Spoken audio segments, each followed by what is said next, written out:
एक बार की बात है, ध्रुव महाराज छोटे ही थे, 4-5 वर्ष के बालक रहे होंगे।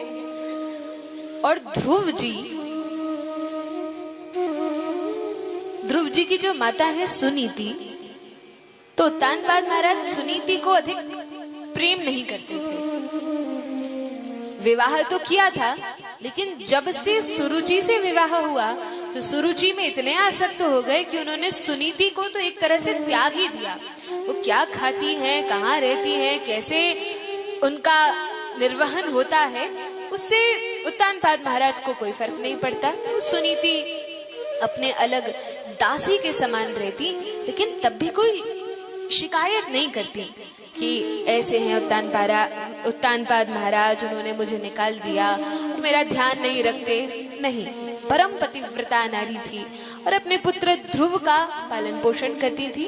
ध्रुव को बहुत उत्तम अच्छी शिक्षा देती थी। सुनीति का अर्थ ही है जो हमेशा नीति के अनुसार चले, नीति के मार्ग पर चले। ऐसी सुनीति बड़ी श्रेष्ठ नारी है। ध्रुव महाराज छोटे बालक थे, यह सब नहीं समझते थे कि दूसरी माता आ गई है, विमाता, सौतेली माता के आने से पिताजी मेरी मैया को प्रेम नहीं करते। ये सब बातें ध्रुव जी नहीं समझते थे। ध्रुव जी तो यही जानते थे कि मेरी माता सुनीति और मेरे पिता उत्तानपाद महाराज। अब एक दिन ध्रुव जी ने देखा कि पिता उत्तानपाद अपने छोटे पुत्र, छोटी पत्नी के पुत्र उत्तम को बड़ा लाड़ कर रहे हैं। ध्रुव जी ने देखा, उनकी भी इच्छा हुई कि अरे पिताजी उत्तम को जैसे अपनी गोद में बिठाते हैं, लाड़ प्यार करते हैं, ऐसे मुझे भी करें। तो ध्रुव जी जाते हैं, पिताजी पिताजी, और गोद में चढ़ने का प्रयास करते हैं।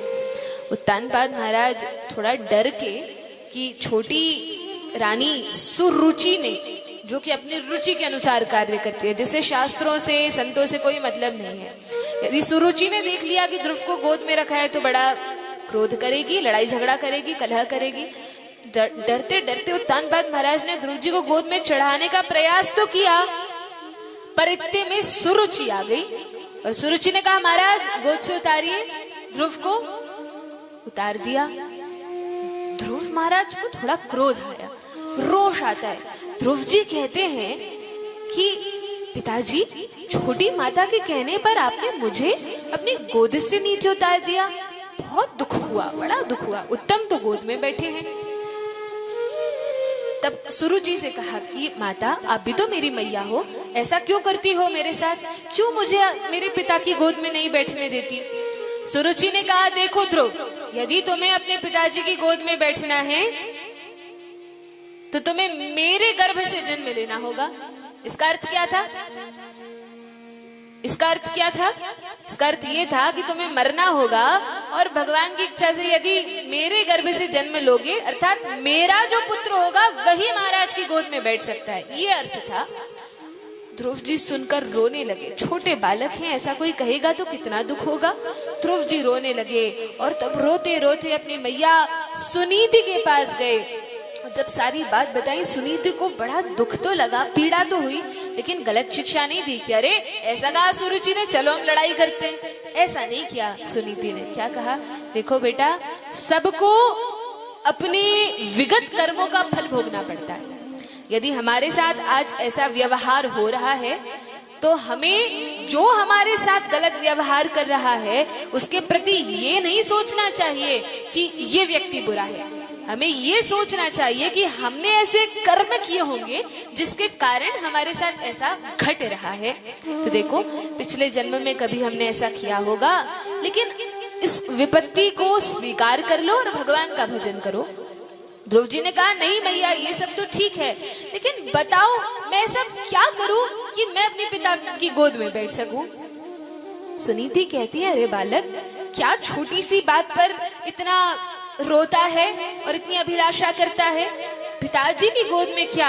अरे भगवान विष्णु चाहे तो तुम इस जगत के राजा बन सकते हो। तुम्हारी पिताजी की कुर्सी पर क्या, तुम तो ब्रह्मा की कुर्सी पर बैठ सकते हो। अब ध्रुव जी तो छोटे बालक हैं, वे नहीं जानते कौन भगवान, क्या गद्दी।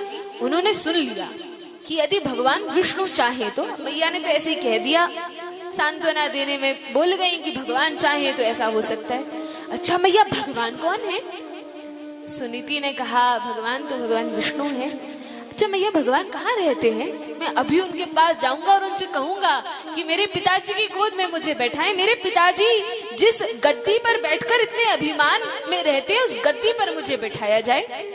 कहाँ है भगवान मैया, जरा बताना तो। मैया ने कहा, अरे बेटा अभी तुम छोटे हो, मैंने सुना है, अब मैं तो स्त्री हूँ जानती नहीं, लेकिन मैंने सुना है कि भगवान नारायण, भगवान विष्णु जंगल में रहते हैं, क्योंकि संत जन ऋषिगण तो वन में जाते हैं तपस्या करने के लिए और वहां पर उन्हें भगवान मिल भी जाते हैं। हो ना हो भगवान वन में निवास करते हैं। ध्रुव जी ने जान लिया कि भगवान कहाँ रहते हैं, वन में। और तब ध्रुव जी ने निश्चय कर लिया, क्षत्रिय बालक है, बड़ा दृढ़ निश्चय है ध्रुव जी का, निश्चय कर लिया। बोलिए वृंदावन बिहारी लाल की जय। देखिए ध्रुव जी प्रकट भी हो गए। ध्रुव जी ने निश्चय कर लिया कि अब तो मैं भगवान विष्णु को प्राप्त करके रहूंगा। और उन्होंने क्या किया, रात्रि में जब मैया सो गई, उस समय ध्रुव जी मैया को प्रणाम करके और निकल पड़े वन की ओर। अब जब जा रहे थे तो मार्ग में भगवान ने सोचा, इतना छोटा सा बालक है, 4-5 वर्ष का, अकेला निकल पड़ा है, तो राजमहलों में रहने वाला है, अकेला आ गया है।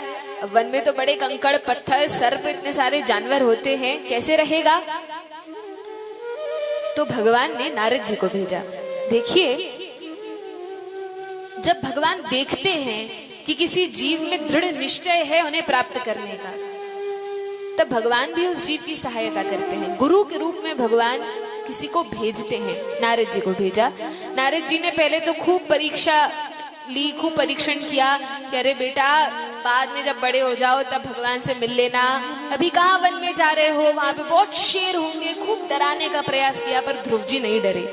ध्रुव जी ने कहा, चाहे कुछ हो, आपको यदि ये पता है कि भगवान कहाँ है तो बताइए, नहीं तो मेरे मार्ग से हट जाइए। नारद जी को भी ऐसे बोल दिया। नारद जी जान गए इस बालक में बड़ी निष्ठा है। तब नारद जी ने साधन बताया कि देखो ध्रुव, यदि भगवान को प्राप्त करना है तो मैं साधन बताता हूँ, चलो मेरे साथ वन में। ऐसे स्नान करना, ऐसे संध्या करना। और तब कहा, वो सतयुग का समय था, उस समय भगवान को प्राप्त, हर युग में भगवान को प्राप्त करने की विधि अलग होती है। जैसे कलयुग में भगवान को प्राप्त करने की विधि क्या है, महामंत्र का जप करना, यह विधि है। सतयुग में ध्यान के द्वारा भगवान को प्राप्त किया जाता था। और ध्यान कैसे लगे, वह भी मंत्र से ही लगता है। तो 12 अक्षर मंत्र ओम नमो भगवते वासुदेवाय, यह मंत्र नारद जी ध्रुव जी को प्रदान करते हैं कि देखो बेटा ध्रुव, इस मंत्र का तुम ध्यान करना, जप करना, तुम्हें भगवान के दर्शन हो जाएंगे। ध्रुव जी ने कहा ठीक है। अब जैसा जैसा साधन नारद जी ने बताया वैसा वैसा ध्रुव जी करने लगे। नारद जी ने कहा देखो, भगवान की प्राप्ति में बहुत अधिक सोना और खाना बाधा होता है, इसलिए तुम क्या करो कि अन्न को त्याग दो, केवल फलाहार लेकर वन में जो कंदमूल मिल जाए उनको लेकर अपना निर्वाह करो। ध्रुव जी ने कहा ठीक है, मुझे स्वीकार है। और ध्रुव जी ने अन्न लेना छोड़ दिया, केवल फलाहार खाते और उस पर 2 महीने तपस्या की। छोटे बालक हैं पर तपस्या की। 2 महीने हो गए, नारद जी आए। नारद जी ने कहा देखो बालक ध्रुव, अब ये जो फलाहार करते हो उसको भी छोड़ दो, केवल जल पीकर रहो। ध्रुव जी ने कहा ठीक है, जैसा कहेंगे वैसा करूंगा, बस भगवान मिलने चाहिए। हाँ मिलेंगे। अब अन्न भी छोड़ दिया, फलाहार भी छोड़ दिया, केवल जल पीकर रह रहे हैं, तपस्या कर रहे हैं। 2 महीने बाद फिर नारद जी आए। 2 महीने अन्न त्याग दिया, फलाहार लिया।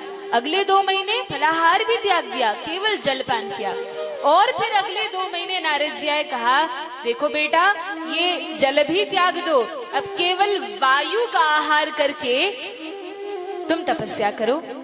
अब आप सोचेंगे वायु का आहार कैसे हो सकता है, केवल सांस पर कैसे जीवित रहा जा सकता है।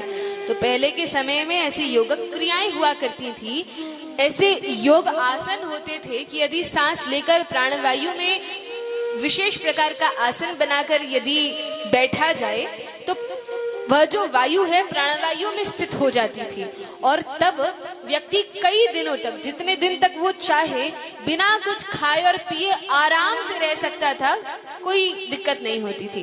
तभी तो ये संत जन करोड़ों करोड़ों वर्ष तपस्या करते थे बिना कुछ खाए और बिना कुछ पिए।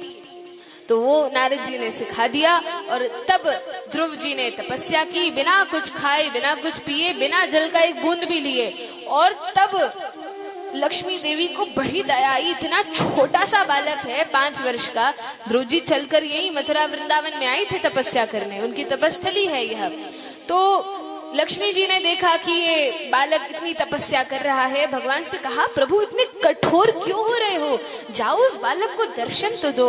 और भगवान भी ध्रुव की तपस्या देखकर दौड़े चले आते हैं। चतुर्भुज रूप भगवान ने धारण कर रखा है, शंख चक्र गदा और पद्म भगवान के हाथ में है और भगवान श्री हरि प्रकट हो जाते हैं। बोलिए भक्तवत्सल भगवान की।